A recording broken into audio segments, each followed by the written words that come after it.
3 2 1 تيست تيست تيست تيست. اظبط التلت يا عصام، اكشن. يا ساتر، شمر يا ابني. كلام على ايه؟ ياه اخيرا بعد غياب انا عمال اغيب وارجع اغيب وارجع، بس جاي لك بكلام من نار. الكلام ده محدش هيقول لك عليه، وبصراحه كده انا اقسمت بالله ان الفيديو ده مش هيكون سكريبتد، مش هيكون مكتوب. يعني انا طالع اتكلم عشان انا جاي احكي لك تجربه. الكلام ده محدش هيقول لك عليه، لا اللي بيشتغل في الحته دي ولا في المهنه دي ولا حتى اللي بيحاول فيها. عارف ليه؟ علشان في فرق. لما انا عملت المنصه دي كنت بعملها بحاجه نابعه من جوايا، ان انا بحب افيد غيري واحب اتكلم مع الناس زي ما انا طالع اتكلم معاك بكل سلاسه وهدوء وبساطه، لا في اضاءه ولا في سكريبت ولا في اي حاجه. نشرب نسكافيه، واخد بالك؟ يا سلام على النسكافيه. يا بحكي لك تجربه بسلبياتها بايجابياتها، يا بخوض تجربه فغيب عليك فخوض تجربه واجي اقول لك سلبياتها وايجابياتها. واي حد مش هيقول الكلام ده عشان ما يتهزش صورته، يقول لك ايه ده يا عم، ده طلع على الفاضي، ده ياما راح ياما جه وفي الاخر طلع في شينكو. انا مش كده نهائي، لان انا بالنسبه لي قيمتي في نفسي. انا مش مستني قناه او مستني جريده او مستني حدث او مستني حاجه هي اللي تقيمني، لا. زي ما قلتها وهقولها لك كتير، انت مستني ايه؟ انت مش لازم تمضي عقد عشان تقول انا مذيع ولا انا صحفي ولا. ما هو يا حبيبي، انت كده كده لو بتمارس المهنه في اي حته ما انت اسمك بتذيع. وبعدين انت ما ينفعش يكون الهدف بتاعك وظيفه. يعني ما ينفعش يكون هدفك انا عاوز اكون مذيع، ما دي وظيفه، انت في اي حته تتكلم فيها ما انت بتذيع، انت فاهم حاجه؟ لكن الهدف يكون ايه؟ الغايه هنا، الغايه تكون ايه؟ انا عايز اكون شخصيه مؤثره في الاعلام الرياضي، الجمهور يتفرج عليا، اكون بفيده بقيمه بوجهه صح، وبحاول ان انا اخليه ناضج كفايه، او حتى لو بعمل له ترفيه وبمتعه تفهمني؟ فالغايه ليست وسيله. حتى في حاجه بتقول ايه؟ الغايه تبرر الوسيله. فما ينفعش تقول عايش طول حياتك هدفك ان انا عايز اكون مذيع رياضي، او انا عايز اكون مذيع بتنجاني اجتماعي ولا فكل ده تحطه في الخلاط. فانا جاي اتكلم معاك بقى ايه؟ بهدوء. والله انت مستني كلام معين، اللي مستني اي حاجه تعجبه، اللي مستني اي حاجه، نفسك تسمع ايه؟ شويه كلام تريح ضميرك بيه، وهيفيد بايه؟ فاهم؟ فلا مش انا، فشوف انت رايح فين، لان الحلقه دي هتلسوعك وهتلسوع اي حد مش عايز يسمع الكلمتين دول. وانا بحب اتكلم، فانت لا مش عايز تضيع وقت، اخلع. انا مش عايزك تتفرج على الفيديو عشان انت اكيد عايز معلومه سريعه، عايز تسمع ايه؟ الصحافه وحشه وصعبه والاعلام عايز واسطه ومفهوش فلوس في الاول وهتعيش فقير وهتشتغل شغلانه جنب المهنه وخلاص. اخرج بقى، خدت اللي انت عاوزه. المهم، دبان في مصر مش سايب حد في حاله. اول حاجه نبدا بقى، تعالى ايه، عاود لي من الاول يا مخرج، ارجع كده. في البدايه انت لازم تسال نفسك، هو انا ليه عايز اخش الاعلام؟ او اشتغل ايه في الاعلام؟ لان الواي هي اللي هتحدد الهاو. فلما تحدد انا عاوز اعمل رجيم، فانا هعمله ليه؟ علشان اخس 60 كيلو عشان اعيش حياة احسن. طب هعمل ده ازاي؟ هبدأ اشترك في الجيم، اتبع نظام غذائي، اسأل كوتش معين. فدايما تسأل نفسك ايه وليه. بعد كده بنروح ايه؟ لازاي. واللي اتعلمته من الصحافة اللي هو يقول لك ايه؟ الفايف دبليو والوان اتش. هما كانوا فايف اللي هو ليه وفين وازاي وامتى وايه والكلام ده كله.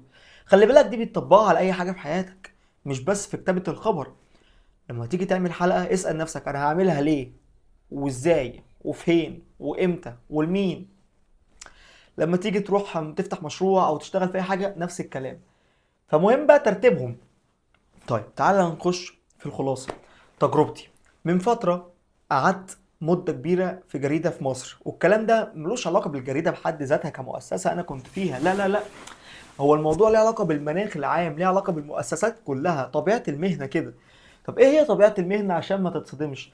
اول حاجه، انت لو لسه خريج وداخل المجال فانت هتبقى الدنيا وردي بالنسبه لك ومستني توقعات عاليه قوي، فهتاخد مقص طاير ترجع تعيط فتسيب المهنه وما تكملش. ما حدش بيقول لك اللي فيها عشان ما حدش بيتكلم. بص، كلها عايشه في المجال ده بمبدأ حلو قوي. ايه هو؟ كلها بتكارك وبتحاول وبتعافر على امل اللقطه.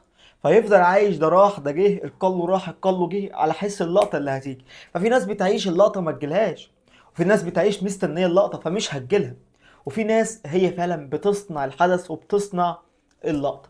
فهمتني شويه صح؟ طيب، اول حاجه السلبيات قبل ما نخش على الايجابيات. انا مش عايزك تكتئب لانك هتكتئب.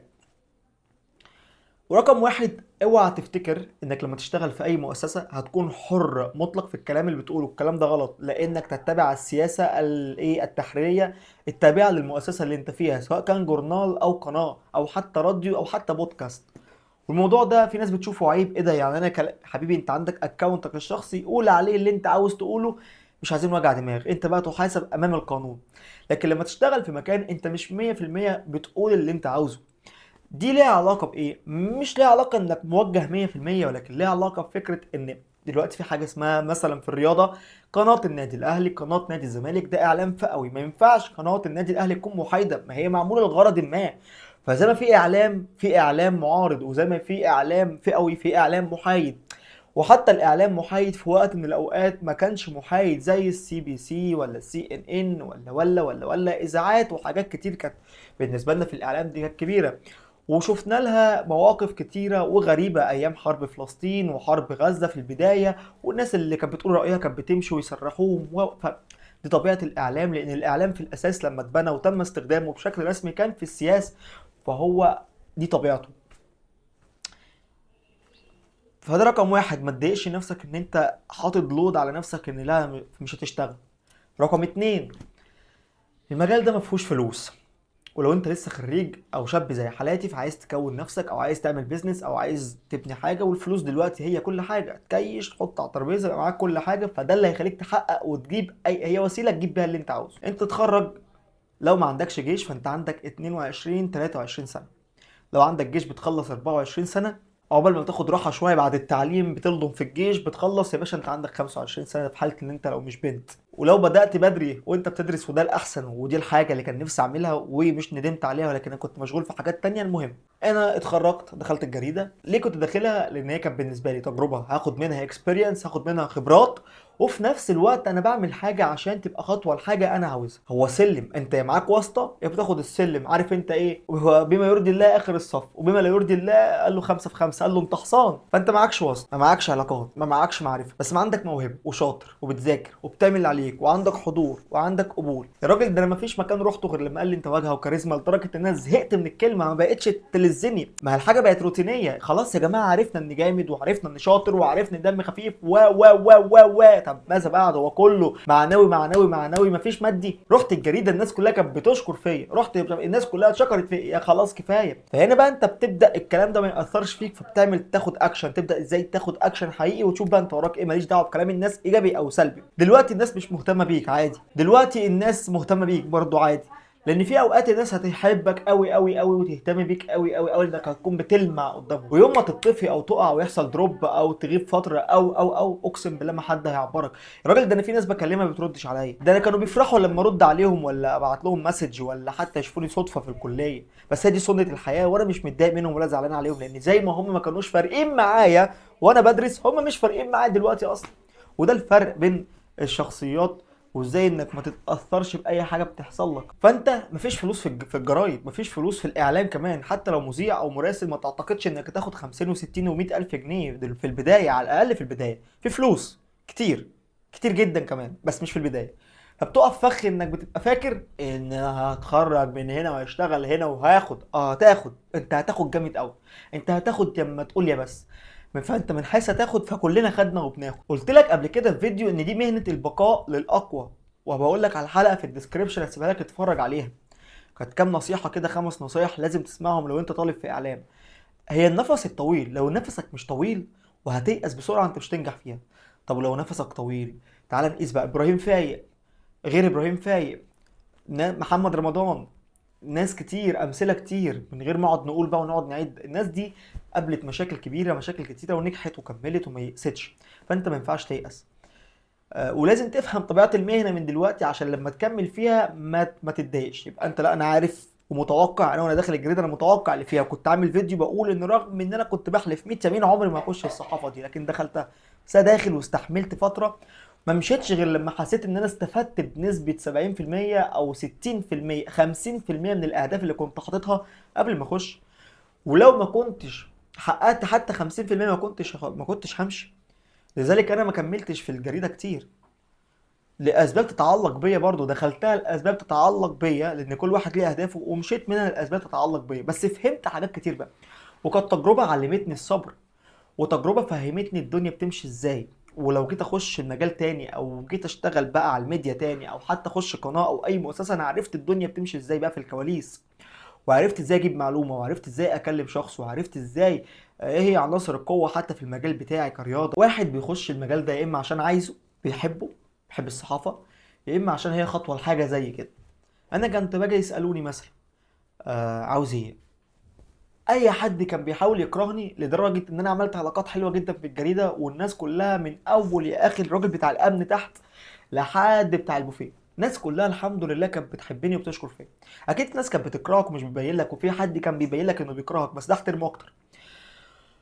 وعلمتني التجربه دي حاجات كتير. بس انا بالنسبه لي كان، يا جماعه انا مش جاي اكون رئيس تحرير، انا مش جاي اكون اعداد، انا مش جاي عشان اكون حاجه في الكتابه، انا جاي اتعلم الكتابه عشان هتفيدني في مهارتي كمذيع، وجاي ان انا اعمل علاقات من الاخر عشان انا عايز الاذاعه. لدرجه ان انا شهر ونص وطلعت اللايفات، رحت كتحرير كتبت شهر ونص شهرين اخبار، وبعدها قمت طالع على اللايفات على طول.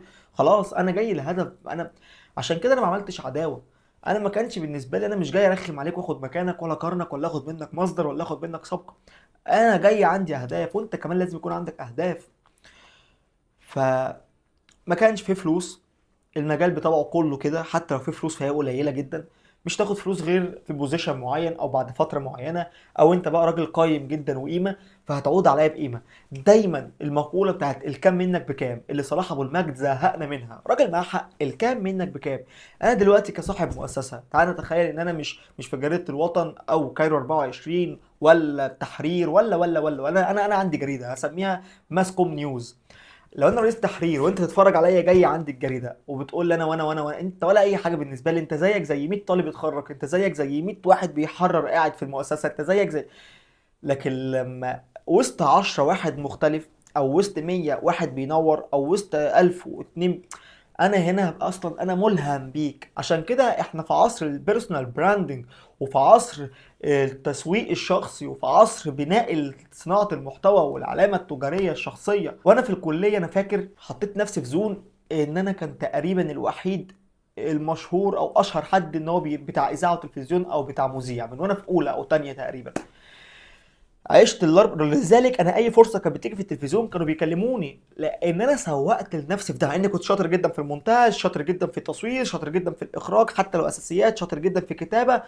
وبعد ظهور التسويق الرقمي كان ممكن اعمل فلوس جامده جدا من الحاجات دي، لكن انا ضحيت بكل ده في سبيل ان انا عاوز اكون مذيع رياضي، عاوز اكون مذيع قدام الكاميرا. فخلاص دي مجال نسبته انك تشتغل فيه صعبه قليله، فانت لازم تكون جامد جدا جدا، مميز قوي قوي قوي، بتسوق لنفسك صح صح صح. ريسك اهو، take risks or keep dreaming forever. خد الريسك، والله لبت كان بيها، ما لبتش انا مش خسران حاجه، بس المهم اني بستمتع بالحاجه اللي بعملها. بص، الرزق مش بتاعك، مش عشان انت الاشطر، ولا عشان انت الاجمد، ولا عشان انت الاميز. في لعيب كوره بيبقى جامد جدا وتجيله اصابه تنهي مسيرته، وفي لعيب تاني بيبقى مش متشاف جدا ويجي في سن كبير يتشهر ويتعرف. في لعيب بيبدأ بدري وبينتهي، وفي لعيب بيبدأ متأخر وبيكمل، في لعيب بيبدأ وبيكمل. وهو رونالدو بيلعب من عشريناته لحد اربعيناته، الراجل 20 سنة كورة ما ملش ما زهقش. في لعيب كاس عالم ده في اجيال راحت وجات عليه وهو موجود. في لعيب بيتشاف واخلاقه بتضيعه، وفي لعيب بيبقى كويس وصحته تخونه، وفي لعيب بيبقى كويس وبيتدلع مش ملتزم، وفي لعيب مش كويس بس ملتزم ومنضبط، بيعمل كتير. فهي الدنيا ارزاق، انت ما تفتكرش ان حد عمل حاجه فده سبقك في حاجه، لا، ما تفتكرش ان حد راح في حته، لا، ده رزقه وهو مش اشطر. هي مش صراع، انت مش في صراع مع حد، ليك طريقه. زي ما انت قاعد قدام الكاميرا بتتكلم معاها دلوقتي، فغيرك قاعد في طريقه، بص في طريقك زي ما انت باصص للكاميرا. ما تبصش للكاميرا التانية بتاعت شخص قاعد بيتكلم، ولا انا اهو، انت تتفرج عليا فمركز معاك انت، الكاميرا قدام مني فمركز مع الكاميرا هي.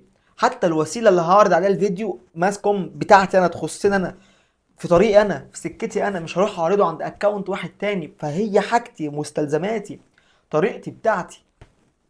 كل دي دروس انا اتعلمتها واستفدت منها من التجربه اللي خضتها. وانا كنت مستعجل جدا، والتوقعات كانت عاليه قوي، وخلاص انا شايف الناس كلها عينيها بتلمع لما بتكلم قدام الكاميرا او بتشوفني، بس الواقع صعب. الواقع صعب. فهنا بقى السؤال، هو انت هتسلم رايه بدري ولا هتكمل لانك بتحب فعلا الحاجه اللي بتحبها؟ هي عامله زي فاهم انت، بنقعد نغربل، اللي بيتخرجوا كلهم بيتغربلوا، في واحد بيقدر يكمل، في واحد ما بيقدرش يكمل، في واحد بيضغط على نفسه علشان يقدر يكمل. بس بص، مستوى المعيشة في مصر متفاوت بدرجة كبيرة جدا. في واحد معاه فلوس يقدر يصرف على الإعلام وياخدها يتبع شغفه علشان هو بيحب الحاجة دي. واحد تاني لأ، هيضطر ياخد صراع الاستقرار مش الطموح، والحاجة اللي هتجيب له دخل هيروح فيها ومش فارقة معاه الحاجة اللي هو عاوزها. واحد تاني بيقسم الحياة نصين وبيضغط على نفسه وبيشتغل حاجة جنب الحاجة. عشان كده قلت لك في الأول، أنت هتشتغل جنب حاجة. كل اللي قابلتهم تقريبا 90% من اللي قابلتهم شغالين وبقالهم فترة هم شغالين حاجة جنب الصحافة. بيعيش بقى على امل انه يخش النقابه بعد كده فيتصرف له بدل، او يتصرف له فلوس النقابه، التامينات مثلا او اي حاجه اللي بتجيله، فيحط ده على ده يعمل له 10 بواكي في الشهر، 8 بواكي في الشهر، على شغلانه تانية 8 ساعات يقول لك انا ماشي كويس. او لو جاله برنامج اعداد، او جاله رئيس تحرير مش عارف في موقع لسه طالع جديد، او جاله قناه عايزين فيها مش عارف ايه، او يشتغل في جريده تانية اونلاين، او في الامارات او في السعوديه، او هي بتمشي كده، بتمشي كده. فبتفضل ماشي ومكمل على حسب. هبص بقى، هتقع في فخ انك تعتقد ان اللي معاك ممكن يساعدك. لا، هو هيساعد نفسه، ده هو لو عرف يساعد نفسه. دايما لما تيجي تاخد نصيحة من حد، خد نصيحة من حد انت عايز تبقى زيه، او شايف ان هو بيعمل اللي انت عايزه. في الغالب مش هيرد عليك. عشان كده كلمني. كل الناس اللي انا دخلت سالت ناس كتير قوي، منهم مشاهير ومنهم كنت اعرفهم قبل ما يتشهروا، ومنهم وفي واحد ربنا يكرمه ما يردش عليك، وفي واحد. المهم، انت اصلا ما تعتمدش على كل ده، انت اعمل اللي عليك، اشتغل وسيبها على الله. وصدقني بتجيلك في الوقت اللي انت مش عامل حسابك ان هي هتجيلك فيه اصلا. هقول لك على حاجه، نسكافيه هيبرد. السلام على النسكافيه. دايما كان بيجي لي مكالمه تليفون في حاجه انا نفسي فيها في وقت انا مش مدي اخوانا اصلا ان هي ممكن تجي لي، مستحيل. وفي الغالب ببقى هناك انا اوضتي دي اوضه خاصه بماسكوم، خدت الاوضه بتاعتي شلت منها كل حاجه، بقى في سرير بنام عليه اهو جنبي. الناحيه التانيه لوكيشن الكوره رياضه، ده الكارير بتاعي، والناحيه دي المكان اللي بحبه وقاعد بتكلم معاك فيه دلوقتي بكل سلاسه وطبيعه. لقيت لك ايه يا برنس؟ ببقى قاعد بصور كوره ونتائج سيئه، مفيش مشاهدات، مفيش حد مهتم، محدش بيتفرج. بس لا معلش، اضغط على نفسك، احنا بنسعى بنعمل حاجه اللي بنحبها. وكان بتجيلي مكالمه تليفون دايما في حاجه انا مش مدي خيانه او خوانه، او اصلا مش عامل حساب ان هي ممكن تجي في دلوقتي، زي ما يكون ربنا بيكافئك على سعيك بس في الوقت اللي هو شايفه. انا هحكي لك حاجه انا اول مره اقولها. من فتره كانت قناه عايزه ناس، فبعت ايميل. من رابع المستحيلات بالنسبه لي ان حد يتفرج على الميل اصلا، يعني انك تبعت جيميل ده ايميل ويتشاف، دي صعبه قوي بصراحه، فصعب قوي ان يتشاف. بس اتقبل وكلموني، رحت مره نجحت، رحت تانية نجحت. في اليوم ده انا كان خلاص انا اتقال لي ان انا همضي، يعني بص وصلت لايه وما تمتش. ما حدش كلمني تاني، ورحت كذا مره وجالي كلام من جوه ان انا يعني يا راجل، ده انا اتكلموا معايا في حته لو جيت تمضي وانت مذيع مبتدئ إيه، خلي بالك انت هتاخد من كذا لكذا والسوق ماشي كده عشان محدش يضحك عليك. فتخيل انت بقى انا كنت فين اليوم. اول مكالمه جات لي فيه، الاول انترفيو، انا كنت قاعد هنا بصور ومش طايق نفسي، اقسم بالله ما طايق نفسي. كانت بدايه الموسم الرياضي والله ما طايق نفسي. بصور لوحدي، كل شويه اظبط الاضاءه، كل شويه تليفوني يرن، كل حاجه تبوظ، مش عارف اركز في التقديم واخد راحتي في الكلام، ولا اركز في الاضاءه، ولا اركز في الكادر، ولا اركز في التصوير وانا وان مان كرو. ودي من احسن الحاجات اللي عملتها خلال الست سنين بتوع الاعلام ومن قبل ما اخش اعلام، وفادتني دلوقتي. خلي بالك ان الناس بتسيب المهنه اكتر من سبب، اهمهم ان هو بيستنى حد يعمل له حاجه ومش هيلاقي، يا اما هو بيعرفش يعمل لنفسه وبيصرف كتير عشان يعمل فما بيكملش. لكن لو انت دارس مونتاج، دارس تصوير، دارس اخراج، حتى لو اساسيات، انا لحد النهارده بنتج لنفسي. produced by me by myself. بنفسي يا باشا، انا منتج لنفسي، حاطط الكادر وبعمل مونتاج وبعمل اخراج وبكتب سيناريوهات وبكتب سكريبتات، ولو رحت الشارع انتج حلقات واعمل بوكس بوبس مع الناس ولو اديتني معدات اروح اعمل لك بودكاست واحاور واخرج. وبص، محاور تلاقيني، صحفي تلاقيني، كاتب تلاقيني، تسويق تلاقيني، في البيزنس تلاقيني، في بص في اي حاجه. فهمت اساسيات، لميت اساسيات، وبقيت اركز في حتتي بس. فببقى طالع عين امي مش طايق نفسي. تجيلي مكالمه تليفون قبلها بسنه، ما كنت في الكليه في سنه ثالثه، اول حلقه طلعتها في حياتي على هوا في القناه التانية بترشيح من الكليه، وكنتش اعرف ان هم يرشحوني، والمكالمه ما جاتليش من دكتور مثلا، دي جات لي من رئيس التحرير او الاعداد بتاع البرنامج: احمد احنا عاوزينك في مسبيرو بكره الصبح ولا بعد بكره عشان في حلقه ايه. كنت قاعد بصور حلقه افريقيا منتخب مصر، اقسم بالله ما طايق نفسي، وهبذل مجهود واقعد امنتج بالثلاث ايام اليومين ومحدش بيتفرج. بس انا كنت بقى دايما اللي كان بيحركني حاجتين: انا بحب الحاجه اللي بعملها وبسعى لان مش عليا غير السعي، وربك هيبعت لك في الوقت اللي هو شايفه صح. سيبك بقى من الناس بتاعت السوشيال ميديا الكونتنت وصناعه المحتوى، تقعد تعصر دماغك عشان تعمل اجمد هوك، تحس ان انت بتجري ورا الناس تتفرج عليك. لكن أنا النهارده بقول لك ما تتفرجش عليا، مش عاوزك.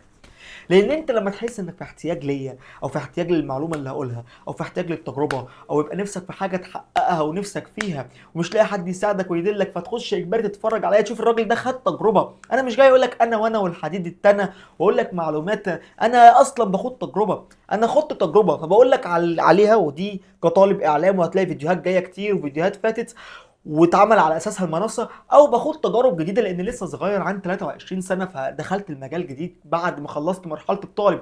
فلو خدت ماجستير هاجي اقول لك بص انا عملت ايه، ده لو يعني لو رحت جريده هاجي اقول لك بص انا عملت ايه وانا في الجريده بعمل ايه، ولما خلصت ومشيت عملت ايه. لو رحت قناه هقول لك رحت ازاي. لا، هي قناه قايمه على التجربه، فهي رحله بنخوضها سوا.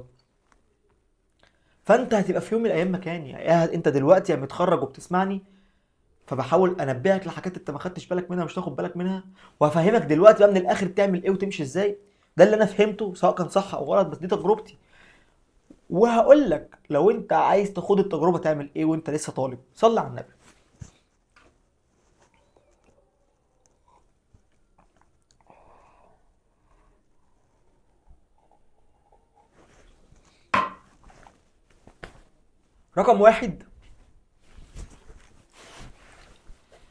رقم واحد، انسى خالص فكره ان انت تنجح بسرعه.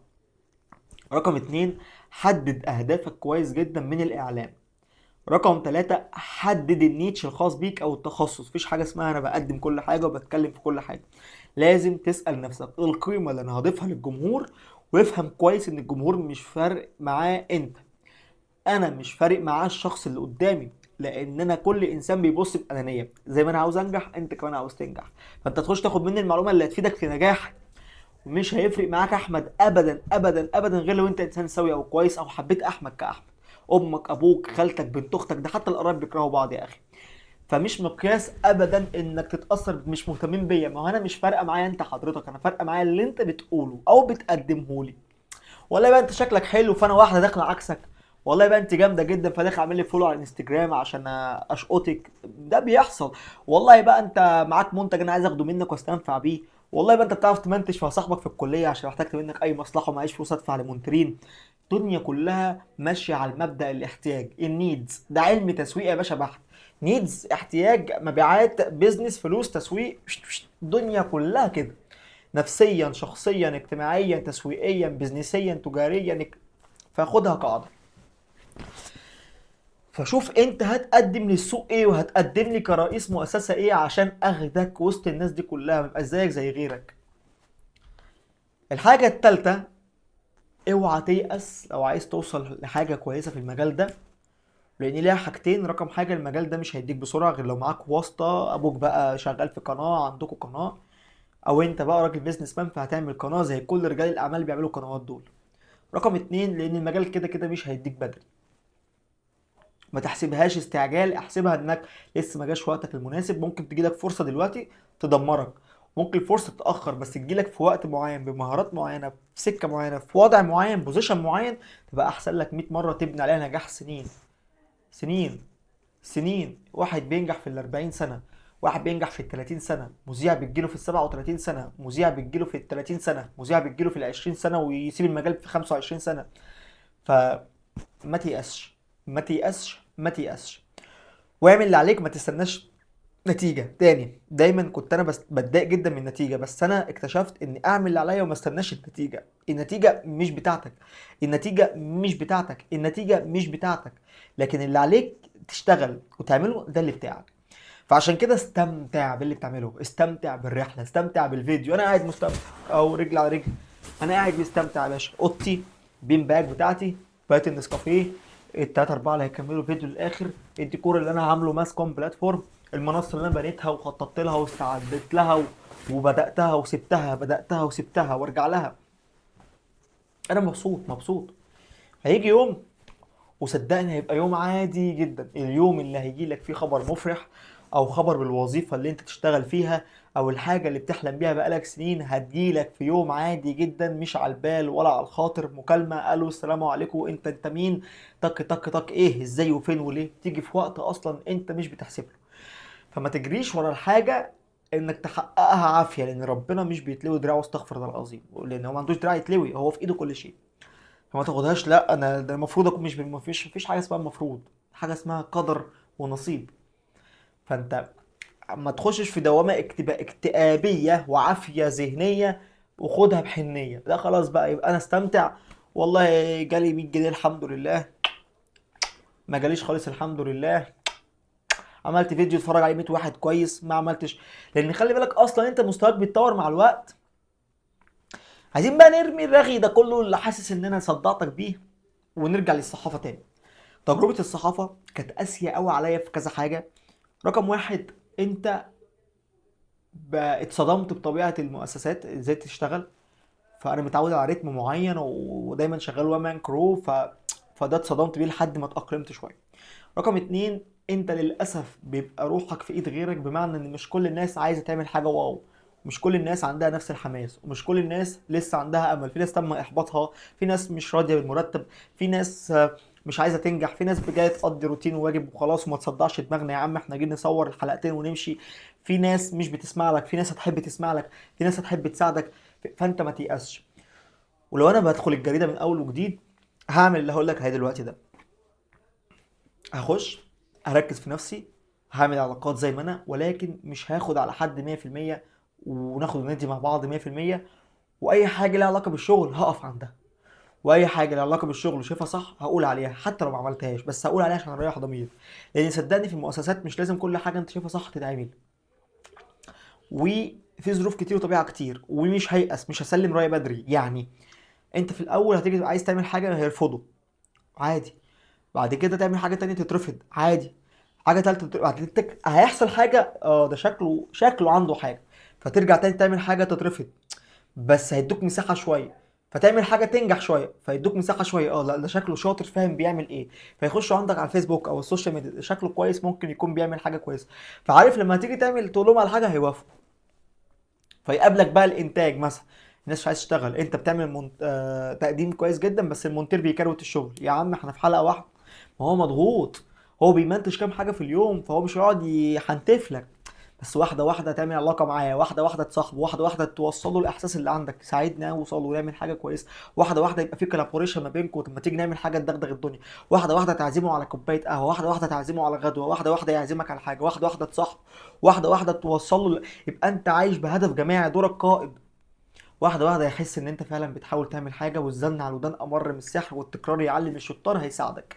ما تيأسش، ما تيأسش، ما تيأسش وما تسيبش، ما تيأسش وما تسيبش، لكن اوعى تضيع وقتك، اوعى تخش في فخ انك تعيش على امل وانت ما بتتحركش. لان في صحفيين كتير ومذيعين كتير واعداد كتير دخلوا هذه المهنه بقالهم 10 و15 سنه، بيعملوا نفس الحاجه، هي كل يوم، مفيش تغيير، مفيش حركه، مفيش اي حاجه، وعايشين على امل اللقطه وعلى امل الخبطه وعلى امل المكالمه، ومش هتيجي لانه ما بيتحركش. هو واهم نفسه، هو واهم نفسه انه بيتحرك لكنه ما بيتحركش. دي كانت التجربه، دي كانت السلبيات، دي كانت الايجابيات، دي كانت الخلاصه، دي كانت الست شهور. فالصحافه مهمه، هتعمل لك علاقات لو انت عاوز تعمل علاقات، وخد الجرأة انك تكلم مصادر، وعادي ما يردوش عليك، وعادي وعادي وعادي.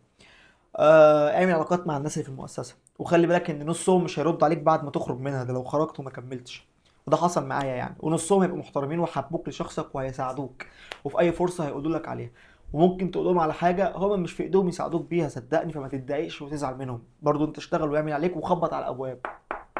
السلام عليكم. والله انا لو هتخوض التجربه بتاعت الصحافه خدها بدري، خدها بدري، خدها بدري، خدها بدري، من وانت في اولى، من وانت في تانية، من وانت في تالتة، انزل الصحافه. وحاول ان انت وانت في الكليه تعمل حاجه وتشتغل على نفسك فيها كويس جدا، عشان لما تتخرج وتيجي تخش المؤسسات دي حتى لو تدريب بيبقوا عايزين حد كويس، مش بيبقوا عايزين حد صفر خالص. يعني حتى تدريب فيه تصفيات وفيه فلتره ومش اي حد بيخش. الحاجه الاخيره، الاعلام مهنه عايزه حد بيحبها وعاوزها، لان انت لو داخلها عشان الصيت وعشان صورتها اللي انت شايفها من بره هتخش تتصدم بالواقع، مش هتكمل. وده للاسف اللي بيحصل ل 70% من الناس. دي كانت تجربتي الجديده. الكلام ما كانش مرتب لان طبيعي طالع من هنا انا مش مرتب له. انت اكيد الحلقه دي هتكون طويله عليك، فقسمها على جزئين 3 اجزاء، لكني انا دلوقتي رايق ومرتاح عشان طلعت اللي جوايا وقلت لك كل التجربه كامله. ولو في اي حاجه اقولها لك دلوقتي هفتكرها اقولها لك. الملخص السريع: ما تيأسش، كمل، حاول، خد الصحافة كسلمة، اعمل علاقات، ما تزهقش، ما تزعلش من حد في المجال. افهم طبيعته كويس جدا عشان ما تتصدمش وتيأس بسرعة. كمل فيه لكن ما تطولش. حدد اهدافك كويس جدا وخدها منه. ما تسلمش راية بدري. ما تحكيش حاجة لحد. ما تحكيش حاجة لحد. ما تحكيش حاجة لحد في المجال ده بالذات. ركز في ورقتك. ركز في ورقتك، ما تقارنش حد بغيرك، وخليك فاهم ان المجال ده سواء صحافة او اذاعة او غيره هو مجال البقاء للاقوى. ودايما هتتحط، خاصة لو انت ولد، في صراع الطموح والاستقرار. طموحي وشغفي وانا عاوز اوصل، ولا فلوس فلوس فلوس وابني نفسي واكون نفسي والبيزنس، بدل ما العمر يجري اتخرج 23 بقيت 24 25 26. طب انا هفضل اجري بقى في الصحافه ببلاش وبملاليم؟ لا يا باشا، سلام عليكم. وانا كمان سلام عليكم.